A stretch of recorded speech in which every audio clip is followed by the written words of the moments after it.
Hello, my dear students. How are you all? I hope you all are well.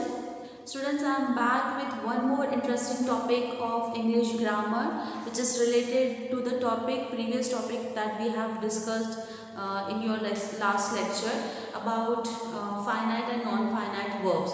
Okay, so particularly if we talk about non-finite verbs, it is divided into three parts, right? So the first one is infinitive, second is gerunds, and third one is the participles. So among these three, the first topic that we are going to study today is about infinitives. Okay, all of them are going to be taught by me to you in the upcoming lectures. Okay, but we will begin with first the infinitives. Okay, so let's start this topic. As we all know that infinitives are what they start by, usually they are they are having a format where we use the to form. Okay, अगर हम सिर्फ बात करें कि infinitives क्या है, they usually begin with the word what to. Okay, they begin with the word to along with what, the base form. Okay, base form of verb. So base form क्या होता है, that is the V1 form. Okay, so this is the basic format of infinitives that we study, right? So infinitives क्या है, जिसमें हम क्या use करते हैं, टू प्लस V1 का फॉर्मेट जो है वो यूज करते हैं. अब इसको समझने के लिए सबसे अच्छा तरीका है एक एग्जाम्पल, है ना. तो चलिए I write an example. I am looking forward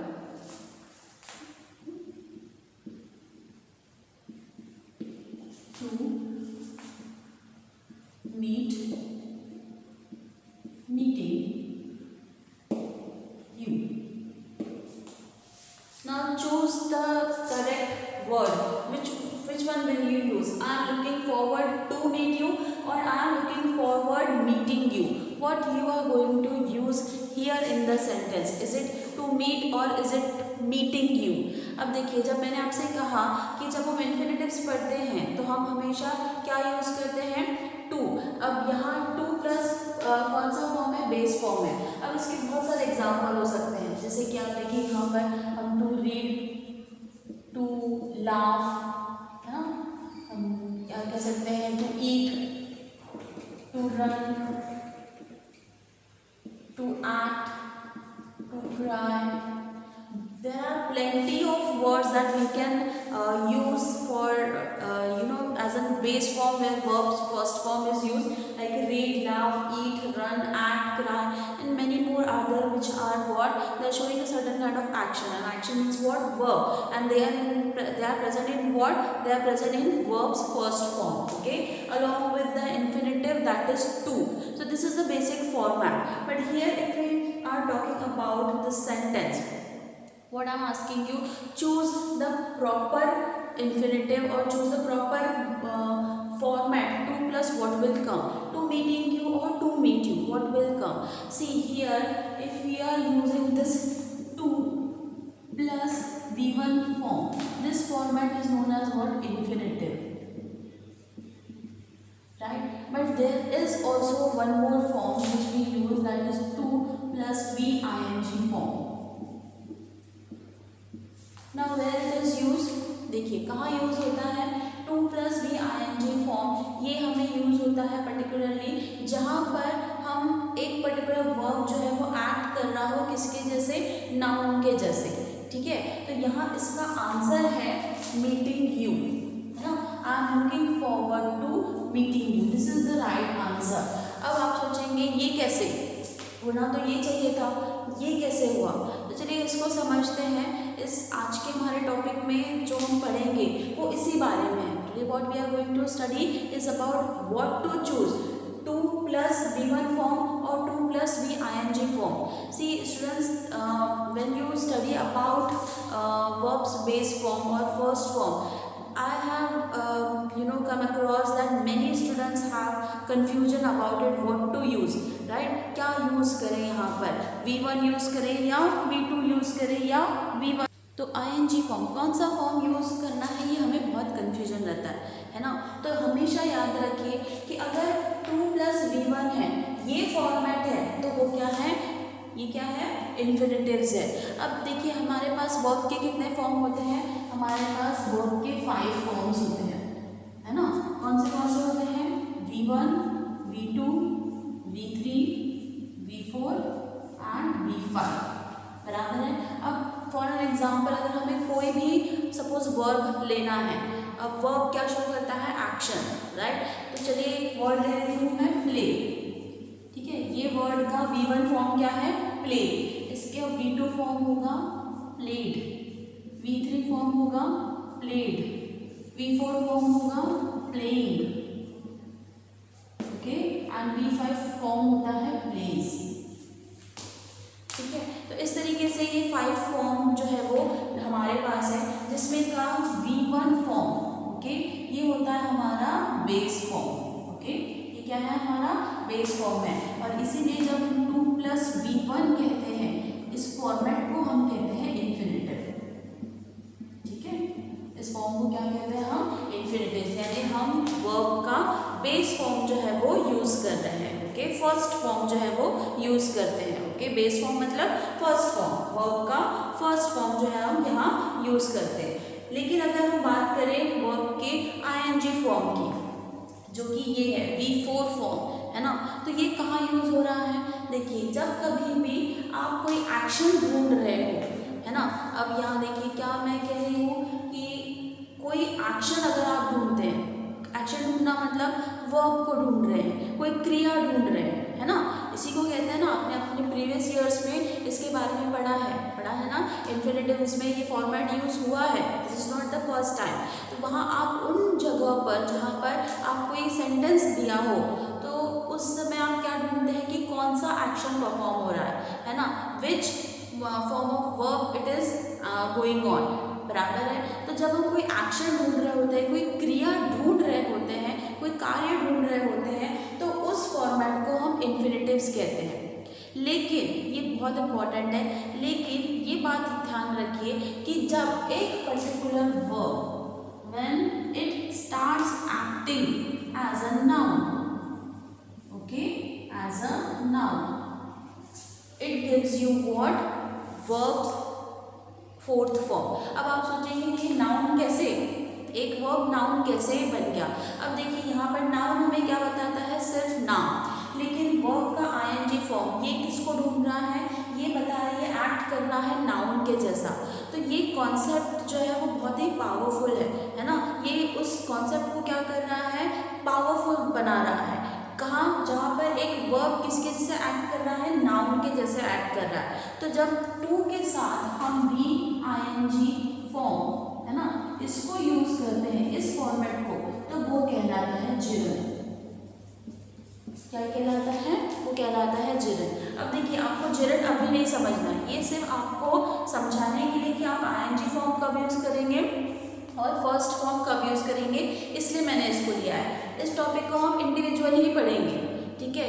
ये बहुत ही सिंपलेस्ट टॉपिक है, लेकिन यहाँ जब इसके साथ मिक्स होता है तो बहुत कंफ्यूजन होता है। जब आप एक्सरसाइज सॉल्व करते हैं जहाँ आपको पता नहीं होता कि यहाँ ING फॉर्म यूज होगा या यहाँ पर फर्स्ट फॉर्म यूज होगा, तब ये कंफ्यूजन होता है। तो एक बात जो आपको हमेशा याद रखनी है कि जब आप वर्ब में, एक सेंटेंस में जब आप कोई वर्ब ढूंढ रहे हो, कोई एक्शन ढूंढ रहे हो, कोई क्रिया ढूंढ रहे हो, तब ये फॉर्मेट यूज होता है और उस फॉर्मेट को हम कहते हैं इन्फिनेटिव। लेकिन जब एक वर्ब जो है it will act as a noun, okay, in a particular sentence, right? So noun is representing what? It is just representing, it is telling about a name, okay? So this format is called as what? Gerund, ठीक है।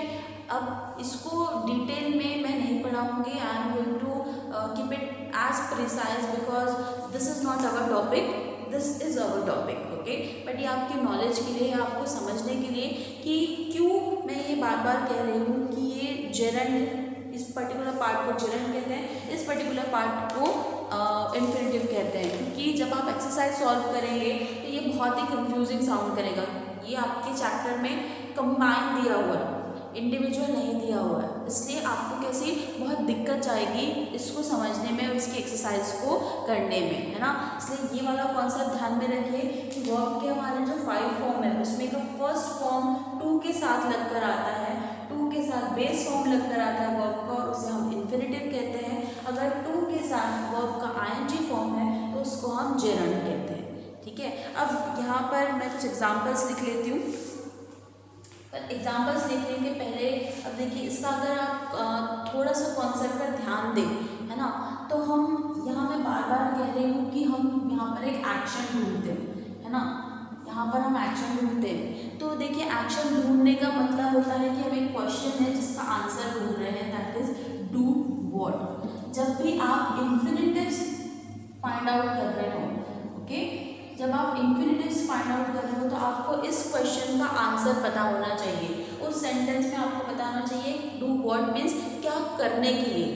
ठीक है, क्या करने के लिए। जब क्या करने के लिए का आंसर हमें मिलता है तो वो कहलाता है इन्फिनिटिव। लेकिन जब to plus V ING form होगा तो यहाँ पर सिर्फ एक वर्ड यूज होगा, एक क्वेश्चन, दैट इज व्हाट।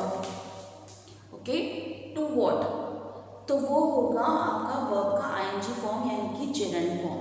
अब इसको समझेंगे कैसे, देखिए मैं एक एग्जांपल यहाँ लिखती हूँ, उसके ऊपर से आप मुझे बताइए कि यहाँ पर क्या ढूंढ रहे हैं आप, डू व्हाट ढूंढ रहे हैं या व्हाट ढूंढ रहे हैं। मैंने आपको कई बार कहा है कि सेंटेंस में अगर हमें कन्फ्यूजन हो तो क्वेश्चन फ्रेम करिए। क्वेश्चन फ्रेम करके आपको बहुत ईजीली अगर आंसर मिल जाए तो वो आपको क्या कहलाएगा, वो बहुत बहुत ईजी वे में समझ में आएगा कि हाँ आपको कौन सा पर्टिकुलर पार्ट यूज़ करना है। जैसे फॉर एन एग्जाम्पल हो गई है, she came here to helping me. अब यहाँ देखिए, शी केम हियर, वो यहाँ आई।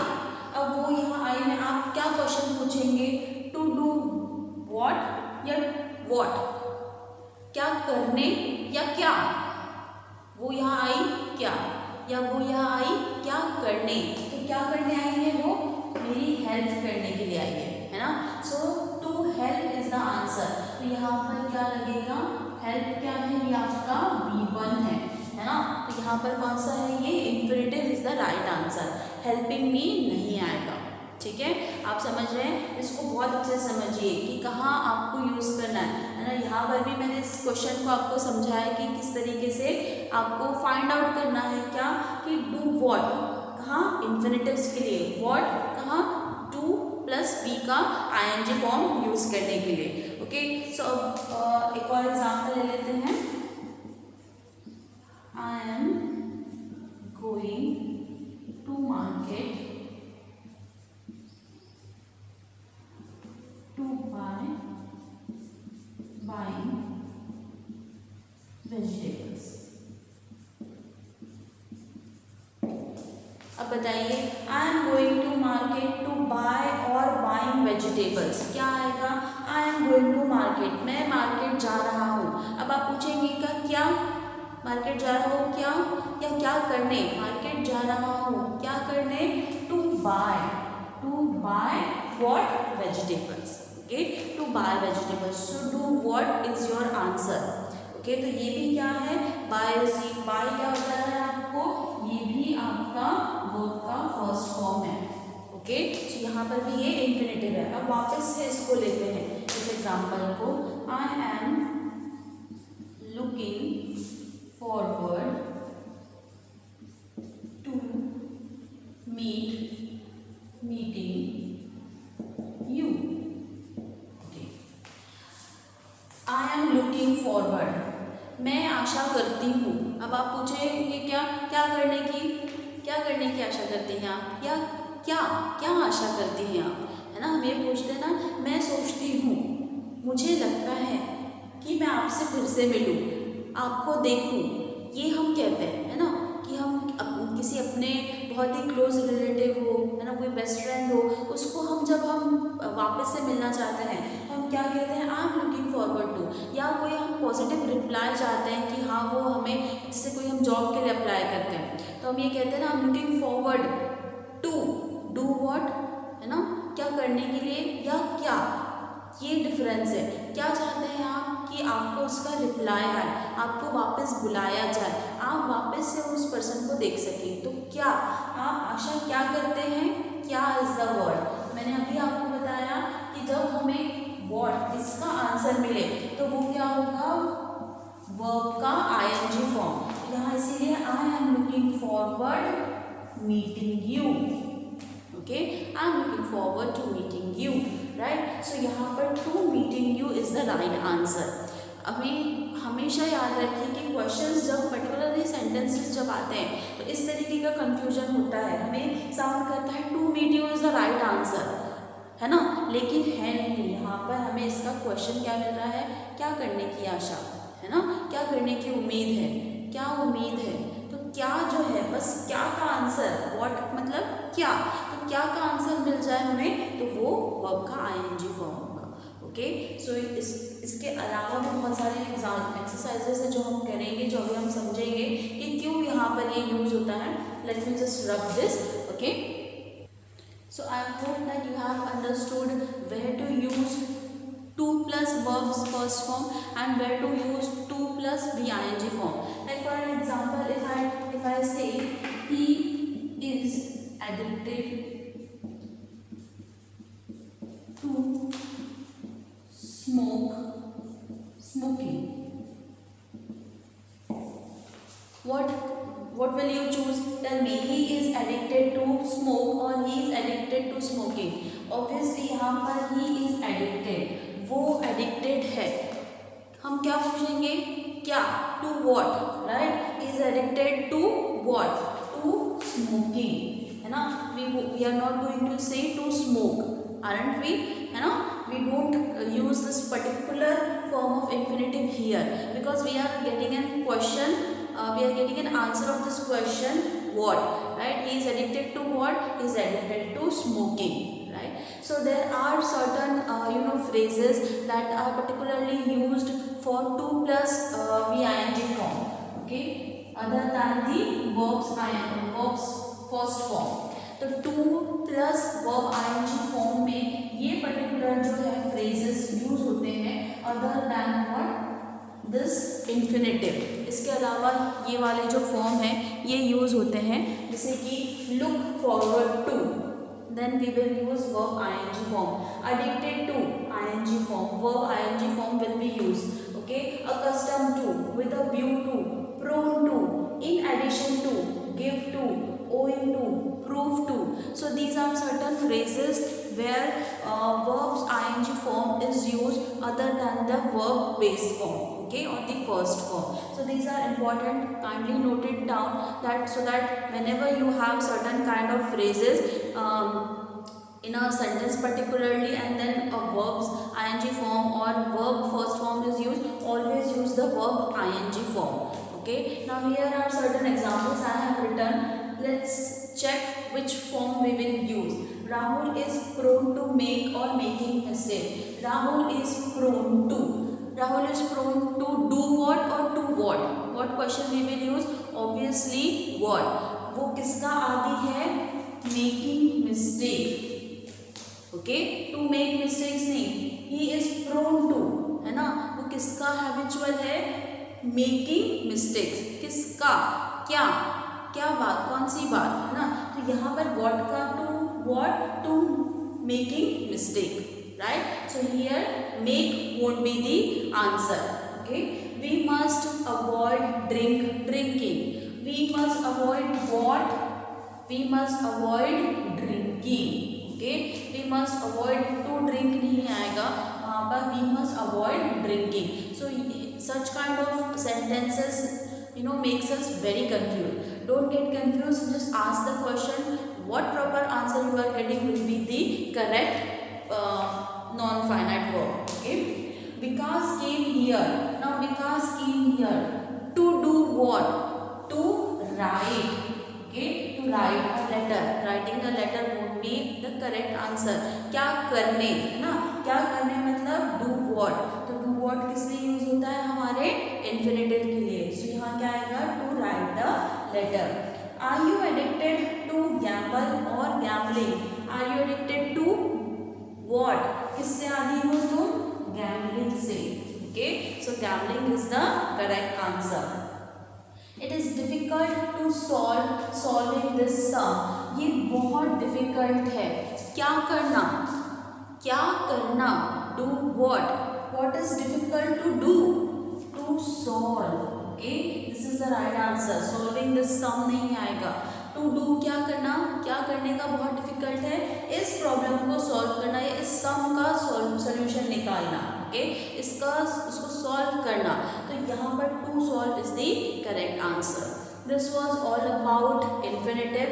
I hope that this was the all additional information that has been given in your book. Okay, ये मैं आपको आपके 9th-10th के हिसाब से पढ़ाती हूँ, 8th स्टैंडर्ड के हिसाब से नहीं। तो आप इसके पूरे नोट्स बनाएंगे, ठीक है, और इन सभी के एग्जाम्पल्स के साथ आप इसको नोट करके रखिए। Then and then it will be very easier for you to understand in your higher classes to. Okay, ये बहुत इंपॉर्टेंट है।